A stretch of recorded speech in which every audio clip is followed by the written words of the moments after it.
Hello नमस्कार दोस्तों आज हम अमर हिमाचली शख्सियत के तीसरे संस्करण के साथ आपके समक्ष प्रस्तुत हुए हैं। और इस तीसरे संस्करण में हम जिस अमर हिमाचली शख्सियत पर चर्चा करने जा रहे हैं उनका नाम है वैद्य श्री सूरत सिंह। तो वैद्य श्री सूरत सिंह का जन्म जो था वो हिमाचल प्रदेश के सिरमौर जिले के एक छोटे से गांव जिसका नाम हवन था, वहां पे 22 अक्टूबर सन 1918 को हुआ। इनके पिताजी का नाम श्री देवी सिंह था। अब जो वैद्य श्री सूरत सिंह हैं उन्हें आयुर्वेदाचार्य के नाम से भी जाना जाता था। आयुर्वेदाचार्य के नाम से उन्हें इसलिए जाना जाता था क्योंकि वह आयुर्वेदा का अच्छा खासा ज्ञान रखते थे। अब जिस वक्त ये वयस्क हुए तो उस वक्त पूरे देश में स्वतंत्रता संग्राम की एक लहर सी चल रही थी। तो हर सच्चा भारतवासी उस स्वतंत्रता आंदोलन में अपनी भूमिका सुनिश्चित करना चाहता था। तो वैद्य श्री सूरत सिंह ने भी राष्ट्रीय आंदोलन में कूदने का निर्णय लिया और वो 1938 में भारतीय स्वतंत्रता संग्राम के लिए कूद पड़े। अब इन्होंने अपने हिमाचल प्रदेश के सिरमौर जिले में भी जो थी वो अग्रणी भूमिका निभाई। अब सिरमौर जिले में जब सिरमौर प्रजामंडल का गठन हुआ तो उसके गठन के समय जिन लोगों ने महत्वपूर्ण भूमिका निभाई थी उन लोगों में से वैद्य श्री सूरत सिंह भी एक थे। अब सन 1942 में पूरे भारतवर्ष में महात्मा गांधी जी की कॉल पर जो था वो क्विट इंडिया मूवमेंट, भारत छोड़ो आंदोलन शुरू हुआ। तो उसी की तर्ज पर हिमाचल प्रदेश में जो था वो पझोता सत्याग्रह चलाया गया और इस पझोता सत्याग्रह में वैद्य श्री सूरत सिंह ने अग्रणी भूमिका निभाई।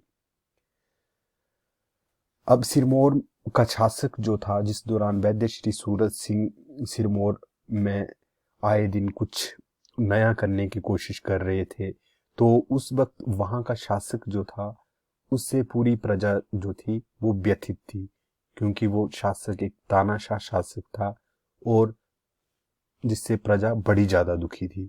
तो उस तानाशाही शासक के विरोध में वैद्य श्री सूरत सिंह ने आंदोलन किया और इस आंदोलन के समय दो अन्य कॉमरेड भी उनके साथ रहे।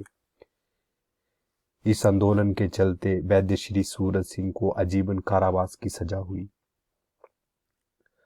इस आजीवन कारावास के चलते उन्हें मार्च 1948 तक जेल में रहना पड़ा और इसी बीच वो समय आया जिस समय की हर भारतवासी ने कामना की थी या जिसका स्वप्न हर भारतवासी ने देखा था, और वो दिन था 15 अगस्त 1947 का, जब भारतवर्ष अंग्रेजों के चंगुल से आजाद हुआ।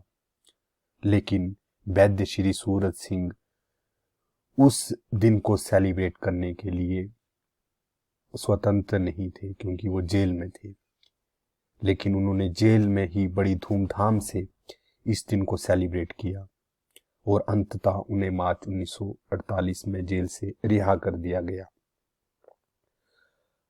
वैद्य श्री सूरत सिंह को जैसे आयुर्वेदाचार्य के नाम से जाना जाता है, उसी तरह से ये एक प्रख्यात कानून निर्माता भी थे। तो फ्रेंड्स, ये थी जानकारी वैद्य श्री सूरत सिंह की जिंदगी के बारे में हमारे अमर हिमाचली शख्सियत के इस तीसरे अंक में, जिसमें हमने ये जानने की कोशिश की कि किस तरह वैद्य श्री सूरत सिंह ने भारतीय स्वतंत्रता संग्राम में एक अग्रणी भूमिका निभाई। इसमें जो हमें मुख्यतः पॉइंट्स याद रखने हैं वो पॉइंट्स हैं कि किस तरह से पझोता आंदोलन में इन्होंने अग्रणी भूमिका निभाई, किस तरह से इन्होंने सिरमौर के तानाशाही शासक के विरुद्ध में आंदोलन किया और फिर उन्हें आजीवन कारावास की सजा हुई और वो कब राष्ट्रीय आंदोलन में कूदे। तो ये कुछ एक जरूरी तथ्य हैं जो हमें याद रखने चाहिए जब भी हम बात करते हैं वैद्य श्री सूरज सिंह जी की। तो ये था फ्रेंड्स हमारा अमर हिमाचली शख्सियत के अंतर्गत तीसरा अंक। होप कि आपको पसंद आया होगा। अगर पसंद आया तो इसे लाइक करें, ज़्यादा से ज़्यादा शेयर करें और हमारे चैनल सिंपली स्टडी स्टेशन को सब्सक्राइब करें। Thank you, thanks for listening.